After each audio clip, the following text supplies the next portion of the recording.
Hello everyone, welcome back. Today we're tackling a really interesting medium-level problem called greatest sum divisible by 3. This is a classic example of how a problem can be solved in multiple ways, evolving from basic intuition to a very clean dynamic programming solution. We'll break down all three main approaches step by step. Here's the setup. We are given a list of integers called nums. Our goal is to select any subset of these numbers, such that their sum is divisible by 3, and we want that sum to be as large as possible. We can pick all the numbers, some of them, or even none of them, though picking none would give us sum of 0. The constraints tell us we can have up to 40,000 numbers, so we need something reasonably efficient. Let's walk through an example to build our intuition. Say we have the list 3, 6, 5, 1, and 8. First, let's look at the remainder of each number when divided by 3. 3 and 6 have a remainder of 0. 5 and 8 have a remainder of 2. And 1 has a remainder of 1. If we just add everything up, the total is 23. 23 divided by 3 leaves a remainder of 2. That's not allowed. To fix this, we need to remove some numbers, so the remaining sum is divisible by 3. Since our current remainder is 2, we could subtract a number with remainder 2, like 5 or 8. Or, we could subtract two numbers that each have a remainder of 1, because 1 plus 1 is 2. To keep the sum maximal, we want to remove the smallest possible value. Here, removing 5 gives us 18, which works perfectly. Just a quick heads up. We'll be walking through the solution using Python logic, as it's very readable. But don't worry if that's not your main language. I'll be showing the full code for Java, C++, and JavaScript towards the end of the video, so stick around for that. The first approach is what the editorial calls greedy plus forward thinking. The idea is straightforward. Let's categorize our numbers. We make 3 buckets. Bucket A for numbers divisible by 3, bucket B for numbers with remainder 1, and bucket C for numbers with remainder 2. We definitely want all the numbers from bucket A because they add value without messing up the remainder. For buckets B and C, we sort them largest to smallest. Then we try different combinations of how many to pick from B and how many from C to ensure the final sum is divisible by 3. We just need to check a few specific leftover cases. Okay, we've talked about the big picture and the logic. Now let's see what this looks like as actual code. I'll put the full solution up on the screen first, and don't worry after that, we'll walk through the most important sections together. Here is the code for the first approach. We create our 3 lists, A, B, and C. Notice we sort B and C in reverse order, so the big numbers are at the front.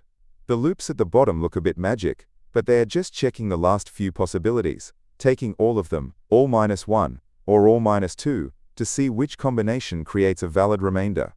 It's a bit brute force on the combinations, but effective. Now let's flip our thinking. Instead of deciding what to keep, let's decide what to throw away. This is greedy plus backward thinking. First, calculate the total sum of everything. If that total is already divisible by 3, fantastic, we're done. But what if the remainder is 1? To fix it, we have 2 choices. We can either remove one small number that has a remainder of 1, or we can remove 2 small numbers that have a remainder of 2, because 2 plus 2 is 4, which acts like a remainder of 1. We compare those options and pick the one that subtracts the least amount. The same logic applies if the total remainder is 2.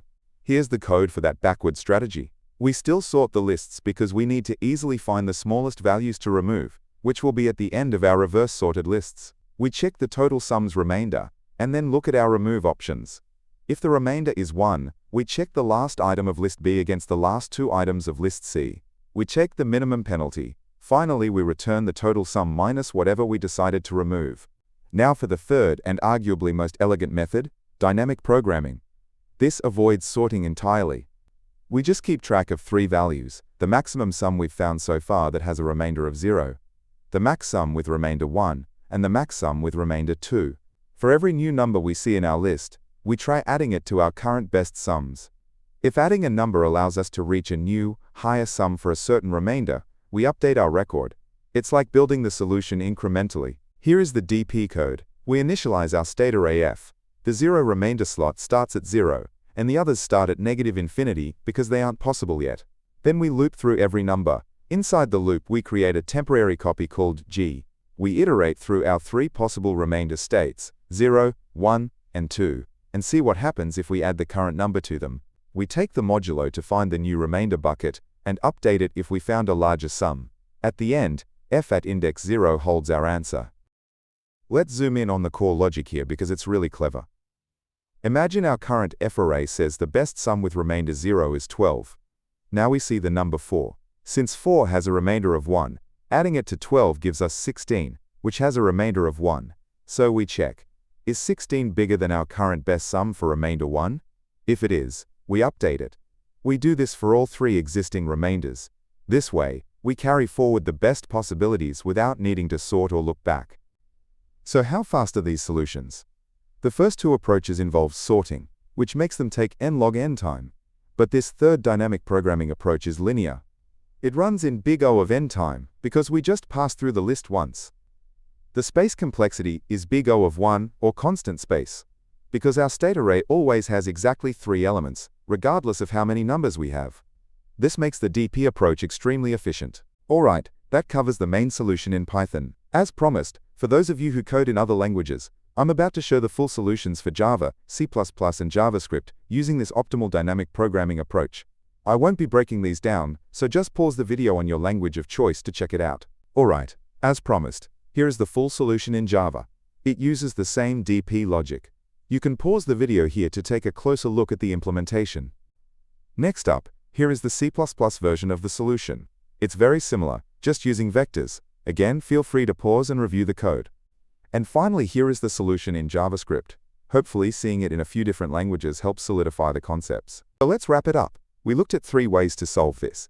The greedy approaches relied on sorting remainders and either picking the best ones or removing the worst ones. The dynamic programming approach was the winner though. By simply tracking the best sum for each remainder, we avoided sorting entirely and solved it in linear time. It's a great example of how tracking a small amount of state can solve a complex-looking optimization problem. Alright, before we finish up, I want to quickly show you a personal project I built to solve a problem that always drove me crazy. It's an app called My Daily To-Do. My biggest frustration with every other to-do app was retyping the same things every single day. Go to the gym, review code, work on the daily Leetcode problem. You know the drill, so I built my app around one simple but powerful idea: separating your routine tasks from your one-off tasks. Routine tasks, marked with the little refresh icon, automatically reset for the next day.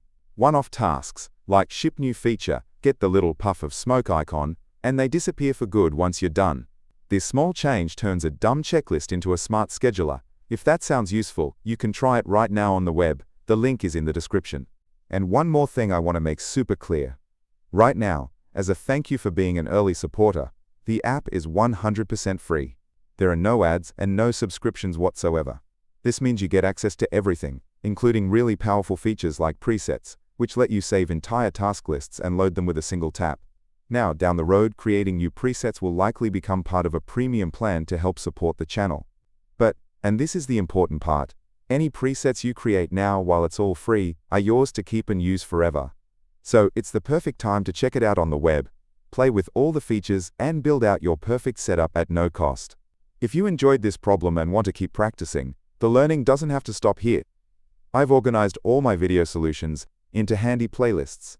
Whether you're looking to grind through more Leetcode easy, medium, or hard problems, or you want to master a specific topic like sliding window or dynamic programming, I've got a playlist for you. It's the perfect way to focus your study sessions. Go to the Playlist tab and find a playlist that fits your goals. Also, if you're looking for even more Leetcode problems beyond the daily challenge, I've started a second channel called Leetcode Unlocked. It's where I'll be posting solutions to a ton of other problems, so if you're serious about your interview prep, be sure to check it out. The link is in the description below. Hope this Leetcode solution breakdown made sense. If it helped, give that like button a click, maybe subscribe for more, or drop a comment if you have questions. Make sure to turn on the notification bell so you know straight away when I upload a video, because I upload videos daily. If you want to support the channel, a few people have asked how I plan my solutions. I'm a big fan of sketching out the logic and data structures on a tablet before I code. It really helps. I've put affiliate links in the description to the tablet I use and a few other good options. Using those links doesn't cost you anything extra but really helps me out. Or, if you're feeling generous, there's always the Boba Fund. Keep coding and I'll catch you in the next one.